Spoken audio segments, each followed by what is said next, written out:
Seorang penyair dari Mesir yang bernama Ahmad Syauqi pernah mengingatkan dalam sebait syairnya, tajawwaz bit taqwa fa innaka la tadri idza hanna al-laila hal ta'ishu ila al-fajri.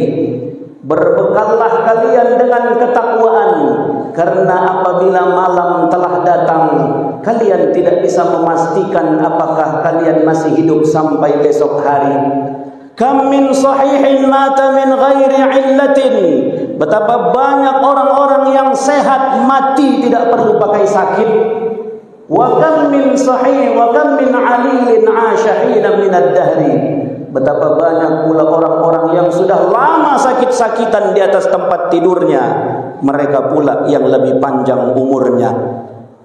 Betapa banyak anak-anak muda yang kemudian tertawa-tertawa di siang hari, kata beliau. Ternyata kain kafannya sudah ditenun. Oleh karena itu jemaah yang dirahmati Allah, tidak lain dan tidak bukan kesempatan yang Allah berikan di dunia adalah wa tazawwadu fa inna khairaz zadi taqwa. Berbekallah dan sebaik-baik bekal adalah ketakwaan kepada Allah Subhanahu wa taala. Hadirin jemaah Jumat rahimakumullah. Satu hari ketika Nabi sallallahu alaihi wasallam sudah berdiri untuk mengimami sahabat-sahabat beliau untuk melaksanakan salat berjamaah, tiba-tiba ada seorang Arab Badui yang kemudian mengatakan, "Ya Rasulullah, mata sa'ah?" Ya Rasulullah, kapankah datangnya hari kiamat? Mendengar pertanyaan ini, Rasulullah sallallahu alaihi wasallam tidak menjawab. Beliau balik ke arah kiblat dan kemudian memulai salat berjamaah. Sampai selesai salat berjamaah, beliau menghadap ke para sahabat, menghadap ke makmum, dan beliau bertanya, "Manis sa'il?" Siapa tadi yang bertanya itu? Maka si Arab Badui pun kemudian berdiri dan mengatakan, "Aku ya Rasul. Aku yang bertanya kapan itu kiamat." Maka Rasulullah sallallahu alaihi wasallam kemudian berkata, "Ma ista'dadta ilaiha?" Kau bertanya kapan datangnya kiamat, apa rupanya yang kau sudah siapkan untuk kiamat itu? Pelajaran pertama jemaah yang dirahmati Allah Subhanahu wa taala, bahwa Nabi sallallahu alaihi wasallam tidak pernah menjelaskan kapan datangnya kiamat, tanggalnya, tahunnya, bulannya. Karena itu tidak penting. Tetapi yang terpenting kata Nabi sallallahu alaihi wasallam adalah ma ista'dadta ilaiha. Kapan terjadinya kiamat tidak terlalu penting, tetapi yang terpenting adalah mengimani kiamat, yang kiamat itu pasti datang. Apa yang sudah kau siapkan untuk datangnya kiamat itu?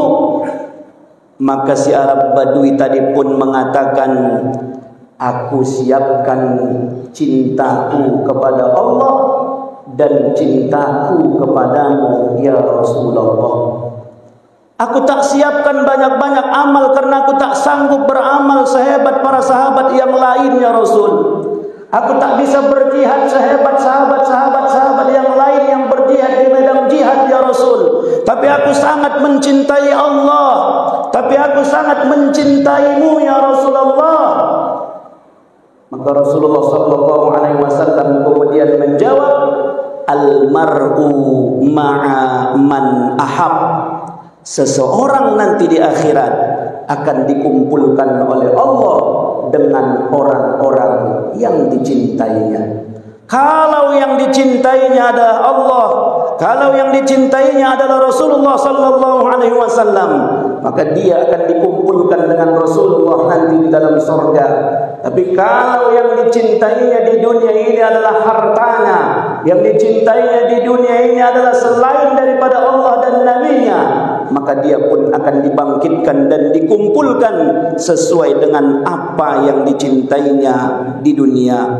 Saudaraku jamaah Jumat yang dirahmati Allah, bukti hebatnya cinta para sahabat Rasulullah sallallahu alaihi wasallam kita baca dalam sejarah-sejarah sirah nabawiyah. Ketika terjadi peristiwa hijrah Nabi sallallahu alaihi wasallam dari Makkah ke Madinah, sahabat Rasulullah yang bernama Ali bin Abi Thalib, yang tidak lain merupakan sepupunya, menantunya. Beliau sanggup menggantikan Rasulullah sallallahu alaihi wasallam tidur di atas tempat tidur Nabi sallallahu alaihi wasallam, yang pada malam itu taruhannya adalah nyawa, karena kafir Quraisy sedang mencari-cari Nabi sallallahu alaihi wasallam.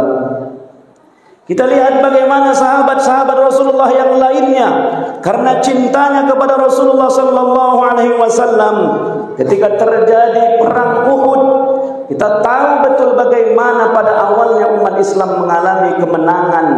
Tetapi karena ada sebagian sahabat, kelompok pemanah yang kemudian meninggalkan barisannya, yang akhirnya Rasulullah SAW terpojok, dan akhirnya banyak anak-anak panah yang mengarah ke tubuh Nabi SAW.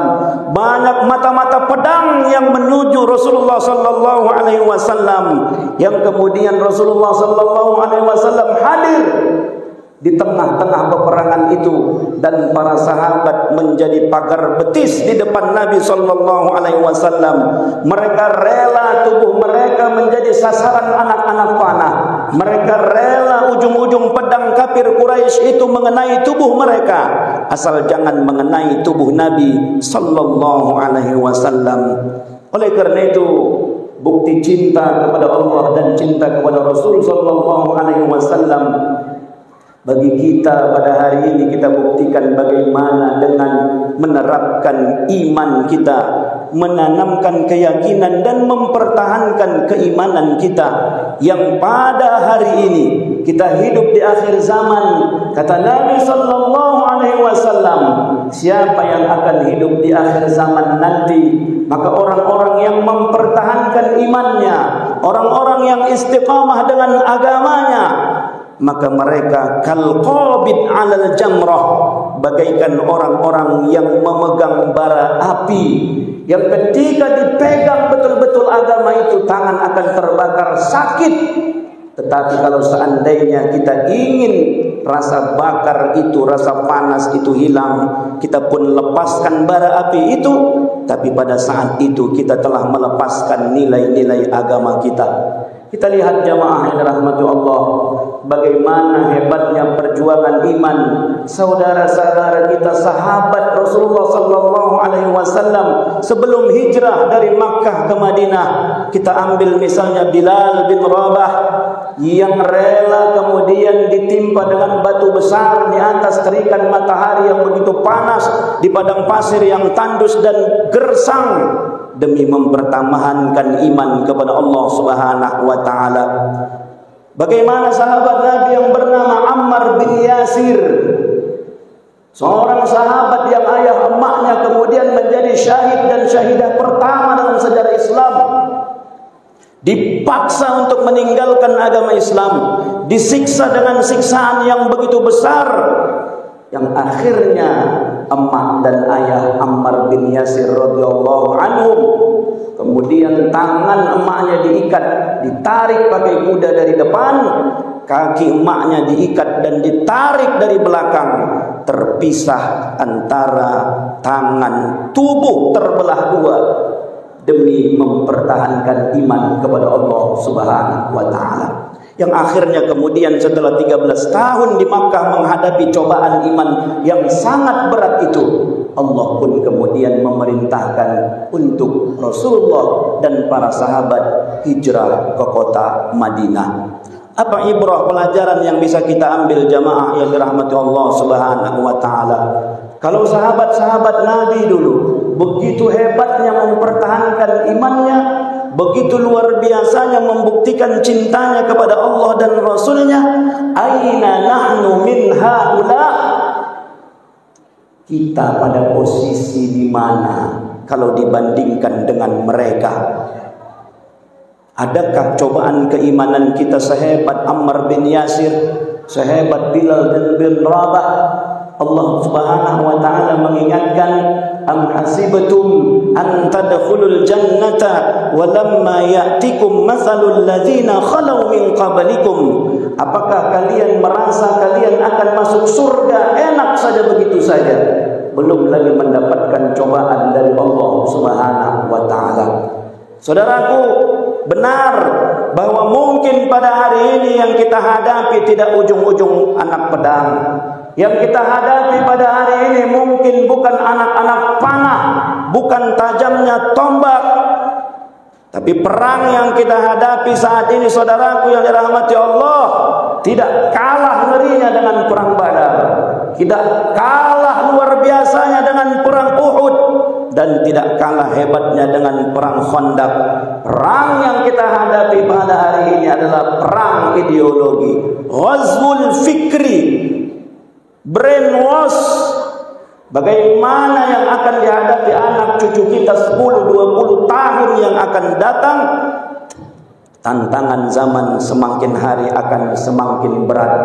Oleh karena itu, tugas kita di tahun baru Islam 1445 Hijrah ini adalah hijrah dari keadaan yang sudah baik menuju keadaan yang lebih baik lagi. Hijrah dari yang belum baik menuju tempat dan keadaan yang lebih baik dengan mempertahankan iman, dengan cinta kita kepada Allah Subhanahu wa taala.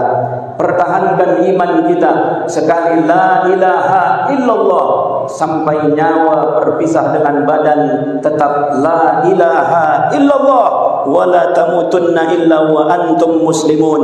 Kita buktikan cinta kita kepada Allah Subhanahu wa taala.